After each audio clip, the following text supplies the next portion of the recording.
Hello there, I'm Shane from Thrive Themes, and we're looking at a blur test of one of my blog posts. And if you don't know what this is all about, because maybe you're seeing this on YouTube or something, check out the Thrive Themes blog or the link below to see what this is all about. So this is a test for the visual hierarchy on a page. I've gone through the steps in that blog post to get this result. So that's a blur test on this page. So all that we're left with are basically these shapes and contrasts. And so how do we evaluate this? First of all, here's the actual post, right? This is what it looks like. And so once you know what the post looks like, that helps in the evaluation, of course.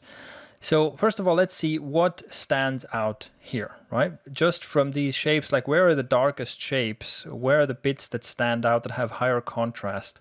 Because that is where the eye will be drawn first. And so what we have here, for example, very clearly we have this here, this area here, this is the blog, this is the title, right? The post title, and we can see clearly more contrast than anything else. And this is something, for example, I look out for. You can see that there's a lot of stuff above the post title, right? This is the post title. Above this, we have breadcrumbs. This is good stuff. We have the navigation menu, we have the logo. So there's stuff above it, but none of it is as visually highlighted as the blog post title. Now that's how it should be, right?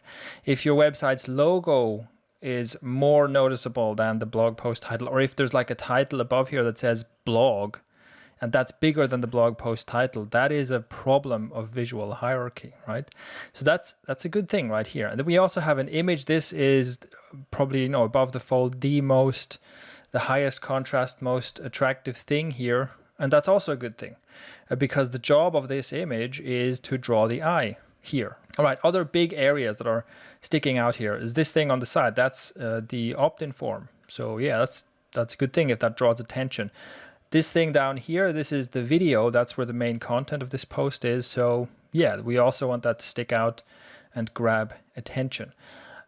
One thing that could be said here is there's maybe a bit much going on, right? Because we have these 4 areas here that are all kind of competing for attention. And yeah, that's maybe a bit of an issue, but it's not too bad. And yeah, so maybe, if there was a bit more text here, that would be better. Give that a bit more room to breathe or something. All right, some more stuff to look out for. If we go down here we have like the text part of the post, and we can see the headlines. So even when it's all blurred out and desaturated, you can see these are the subheadings. And that's important. If you can no longer see that, if you can no longer really make the difference between the subheadings and the rest of the text, that's a problem of visual hierarchy. Another thing is you can still recognize the paragraphs. So you can still recognize clear blocks of text here.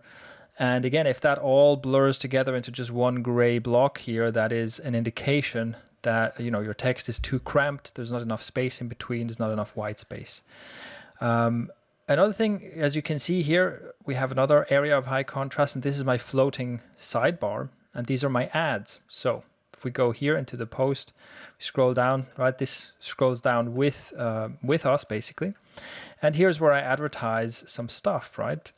And so that's a good thing. I want that to stand out. Although one thing we can see here that the first ad, this one is a bit weak, right? So it would probably be a good idea to change this image to be higher contrast. All right. So, and another thing, for example, you can't, I don't know, this here down here is the bottom of the post. Another thing here, a good sign is that the secondary post information, like the author name, date, and category, become practically invisible in the blur test. That's a good thing, right? Secondary information should be visually secondary.